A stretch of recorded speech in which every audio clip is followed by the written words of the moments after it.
Bien, seguimos ya en nuestra segunda hora, espacio de formación y la entrevista que tenemos en el día de hoy a un invitado de lujo. Antes de presentar al invitado, quisiera leer este pequeño pensamiento de Séneca, filósofo muy importante, que dijo en una oportunidad: la suerte es donde confluyen la preparación y la oportunidad.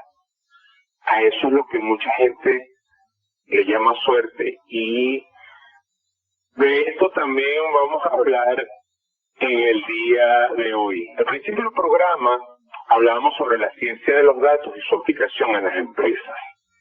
En el día de hoy nos acompaña el ingeniero José Javier Leal Rivero, quien en su perfil profesional bastante destacado es un ingeniero industrial con experiencia en investigación y análisis de datos cuantitativos. Tiene un doctorado en educación, una maestría en gestión de políticas públicas y tiene distintas acreditaciones. Tiene acreditaciones a nivel de análisis de datos con las web de Google, de distintos portales. Bastante interesante todo lo que maneja el ingeniero José Javier Leal Rivero, y quien, nos acompaña en este día para darnos un poco sobre su experticia, su conocimiento y sobre todo cómo funciona este tema del análisis de datos, cómo se aplica a nuestra cotidianidad, cómo se aplica en las empresas y cómo nos puede ser útil dentro de todo esto. Ok, muy buenos días. Gracias, Ángel. Gracias, Eli. Complacido por esta invitación tan grata que ustedes me brindan y que me permite ayudar a la comunidad en general, sobre todo la comunidad estudiantil y, por qué no, la comunidad empresarial, para conocer un poco más de esto que es tan importante. Esta herramienta es sumamente importante. Pero entonces, primero, lo que necesitamos saber es qué son los datos. Bueno, para que lo tomemos en cuenta, todos nosotros, nuestra identidad es un dato, nuestro número de cédula de identidad es un dato. Tu nombre, puedes meter tu nombre en Google y vas a conseguir cientos de miles de personas con tu propio nombre, más no con tu misma cédula de identidad o tu DNI, como lo llaman en el extranjero, ¿verdad? Entonces, ya tú eres un dato. Cuando hablamos de las estadísticas del hombre estudiantil, hablamos de las estadísticas de enfermedades, las estadísticas de camas en los hospitales, por ejemplo. Esos son datos. Si nosotros no manejamos esos datos, no podemos estar preparados para algún tipo de contingencia. Por ejemplo, con la cuestión del COVID, ¿cuántas clínicas, cuántos hospitales no se vieron insuficientes porque no tuvieron esa preparación? Nadie se esperaba lo del COVID y muchas instituciones colapsaron. Pero si hubiésemos tenido en la ciencia de datos como tal, hubiésemos aplicado esta herramienta, seguramente nos hubiese ido mucho mejor, hubiésemos estado mejor preparados y en general todos hubiésemos salido beneficiados. Bueno, está con nosotros Javier Leal, todo un experto reconocido científicamente, con más de 20 años de experiencia en este sector. El tema de los datos no es un evento nuevo. Aquí estoy en un curso que tuve la oportunidad de asistir. Por ejemplo, William Thomson, ¿no? Físico y matemático británico, nacido en 1824 y murió en 1907, por ahí a finales del siglo, a comienzos del siglo pasado. él dejó esta expresión que a mí me llamó la atención. Pues. Dice, lo que no se mide, lo que no se define, no se puede medir. Y lo que no se mide, no se puede mejorar.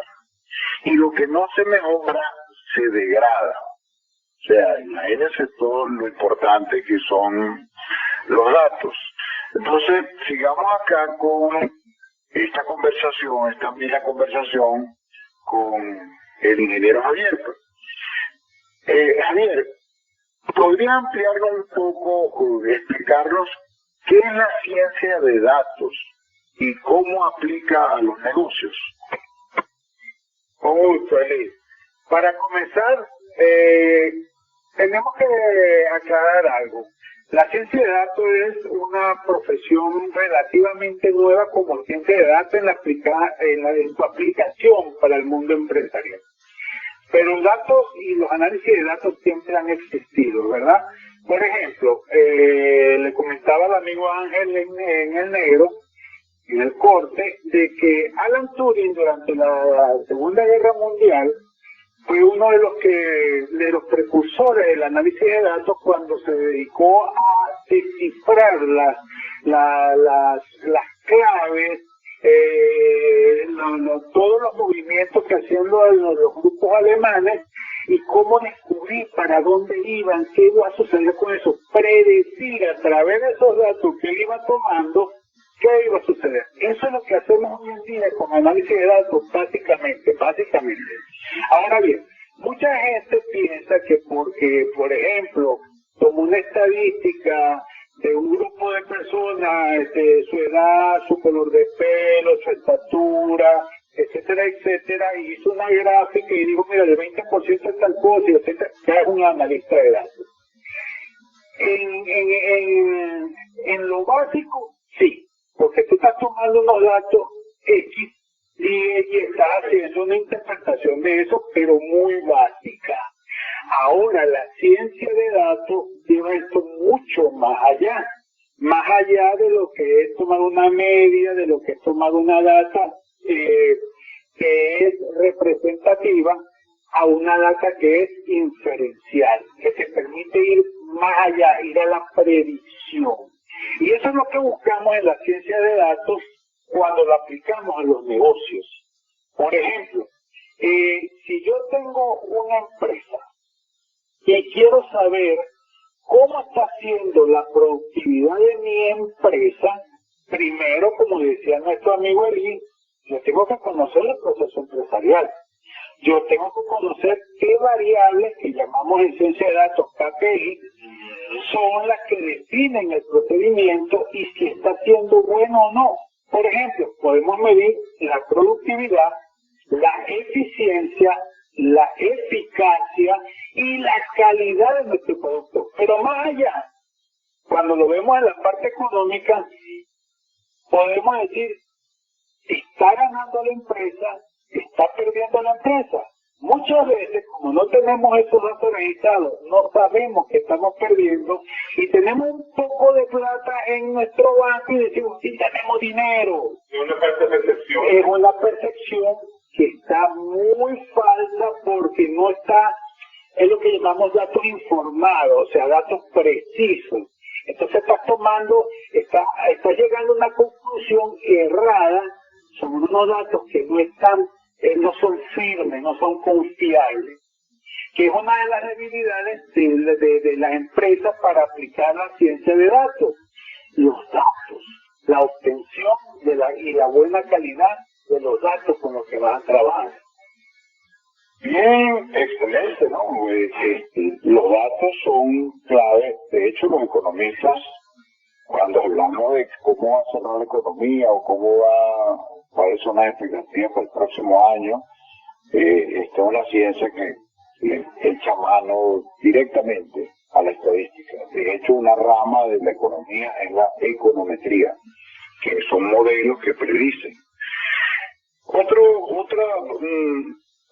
Profundizando en la materia, ¿qué beneficios puede aportarle la ciencia de datos a un empresario, por ejemplo, acá en el estado de Trujillo, entendiendo que nuestro estado pues todavía está en un estadio de desarrollo que yo decía a la introducción que hay personas ariscas a los datos, ¿no? Hay quienes no van al médico para no enterarse cuáles son sus valores. Pues yo me he encontrado, y lo repito, con empresarios y emprendedores, que ellos van así como vaya viniendo, va moviendo, ¿no? Esa cultura pues no ayuda, y por eso hoy estamos conversando con Javier para que nos dé un poco más de luces y nos refuerce la necesidad para la toma de decisiones de lo importante que son los datos. Bien, Eli. Te voy a responder con un ejemplo real. Todas las empresas a nivel mundial, donde obviamente entran las empresas trujillanas, por muy pequeñas que sean, viven de lo que es la publicidad, de las campañas publicitarias, el merchandise, que es lo que llamamos, ¿verdad? Te puedo poner el ejemplo de lo que le acaba de suceder a Budweiser. A nivel mundial, estamos hablando de una empresa que tiene cualquier cantidad de años de historia y de mercadotecnia. Ellos se lanzaron en la moda esta woke, ¿verdad? Para los que no saben o no han escuchado de la cuestión del woke, que es bien difícil, es todo eso que tiene que ver con el transhumanismo, lo LGBTI, etcétera, etcétera, etcétera. Ellos lanzaron una campaña publicitaria basada para reforzar su marca de Budweiser en esa cultura, lo mismo que hizo Disney. Resulta que al cabo de 2 meses la empresa se vino a pique. El mercado norteamericano, que era su nicho fuerte, decidió no acompañarlos más. Lo acabamos de ver con Disney y lo de la Cenicienta y todo lo demás, lo de la Cenicienta no, lo de la Cenicienta, y donde fue un fracaso terrible. ¿Pero por qué? Porque ellos estaban apostando a que ese nicho y ese mensaje iba a calar. Entonces, ¿dónde está el error? Ellos no evaluaron realmente los datos, hacia dónde iba la tendencia del mercado y cuál era el verdadero posicionamiento de esa campaña para el éxito. Entonces, una de las cosas que hacemos nosotros con el análisis de datos es, por ejemplo, a través, por decir algo, Google Analytics, que es lo que más se utiliza a nivel mundial. Durante el análisis que se hace, se hizo esta campaña, se gastaron X cantidad de miles de dólares para realizar la campaña. Por ejemplo, se tomó un niño para la publicidad. Vamos a ver cómo fue la venta del determinado producto para esa campaña. Vamos a suponer que fueron pañales desechables. Y entonces dijimos, bueno, aplicamos la campaña desde este punto. ¿Subieron o bajaron la venta? ¿Cómo fue la percepción del cliente? Entraron a nuestra página web, le dieron a comprar, le dieron al carrito, o lo dejaron hasta ahí y después no se terminó de cristalizar la venta. Entonces, una vez que verificamos esos datos, es donde se decide o cerrar esa campaña, o reforzar esa campaña, o reforzar la campaña en algunos estratos, que es donde sí se está vendiendo, y quitarle de otros. Eso es lo que maneja lo que es Google Ads con Google Ads, hace campaña marketing. La gente que maneja el marketing sabe muy bien lo que estamos hablando, lo que está diciendo el ingeniero, porque justamente apunta a ese sentido. El comercio, a raíz del tema de la pandemia, aumentó exponencialmente el comercio electrónico. Y justamente al virtualizarse todo, entonces la publicidad también va en ese sentido.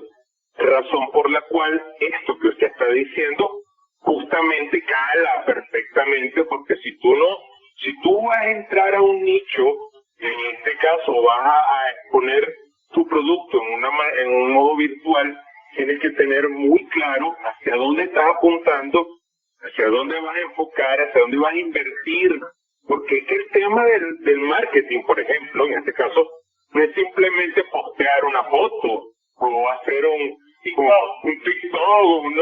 no, o sea, hay un análisis mucho más profundo, hay un contenido mucho más grueso que las empresas serias que consideran este tipo de información supremamente valiosa y que la toman para sí antes justamente de emprender una campaña de marketing a nivel mediano grande, ¿no? Y, Ángel, y más allá de antes de emprender, ¿cómo corregir? Porque todos aprendemos del ensayo y error muchas veces. Pero entonces si tú te vas para una campaña y le metes dinero y le sigues metiendo dinero y la campaña no despega, el error es tuyo. No están tus analistas de datos que te advierten y dicen, mire, sí, esto no está funcionando. Vamos a revisar los KPI, o sea, los indicadores de calidad de nuestra campaña. Excelente, mire, y por ejemplo, esto apunta a que si usted abrir un negocio, haga investigación de mercado, no se lance a ciegas, con esta información, con esta magistral intervención de Javier, nos da luces. El comerciante, sobre todo las comercializadoras, las distribuidoras, estoy seguro que utilizan mucho eso del principio de Pareto, a veces ni siquiera sabiendo qué es el principio de Pareto. Fue Wilfredo Pareto, por allá un economista, que habló del 80-20. Y usted, anarquista, lista, ordena en un Excel todos sus compradores, trace una línea, decía Pareto, dice, aproximadamente el 20% de tus clientes te dan el 80% de tu rentabilidad, de tu venta, de tu beneficio. Eso no quiere decir que desatiendas ese 80% que no aporta que a la inversa, ese 80% que te aporta apenas el 20%. Pero ya saber quiénes son esos clientes, pues es una ventaja, y eso te lo dan los datos. El Excel, por ejemplo, en Eureka tenemos un curso diseñado de Excel, que es otro nivel, no es el Excel que manejamos, no, es un nivel de bases de datos y manejo de información. Así es que bueno, Javier, realmente muy interesante la entrevista que estamos teniendo con Javier. Si hay algunas recomendaciones, esos ejemplos muy prácticos que tú colocas, ¿cómo te ubica la gente? ¿Qué le dirías al empresario trujillano, al emprendedor en esta materia de la cultura del dato, la toma de decisiones informadas y todo este proceso que conduce a que lo empírico pertenece prácticamente al pasado? Mis abuelos y mis padres fueron exitosos en el comercio sin tener mayor dominio sobre datos, pero hoy en día la complejidad, la dinámica, la apertura, la globalización apunta a que es necesario que tengamos este conocimiento.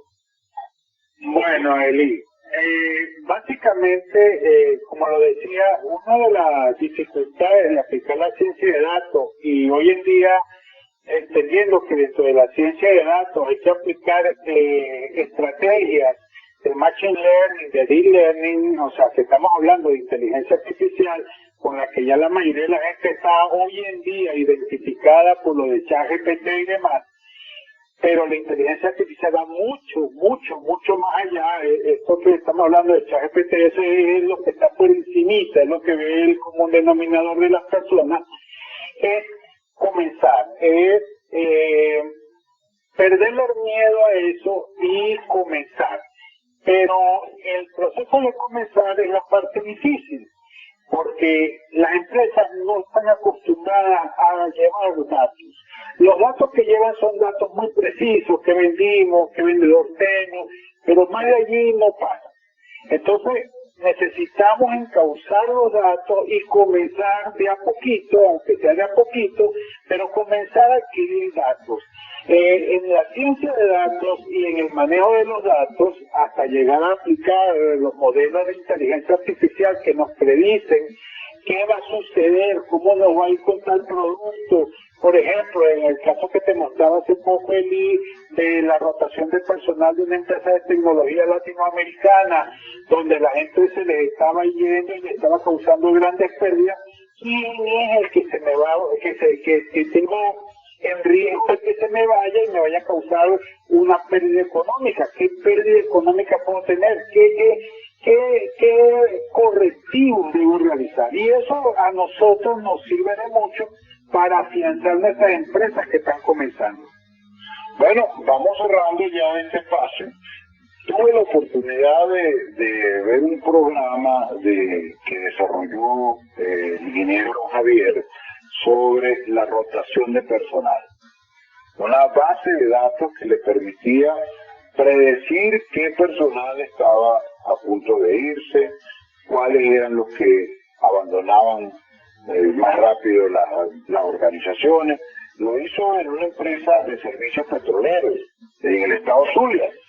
Ahora, yo les comparto lo que la Universidad de Harvard y atención empresarios que tienen unas nóminas importantes en su empresa, 5 elementos que decía la Universidad de Harvard por los cuales las personas renuncian.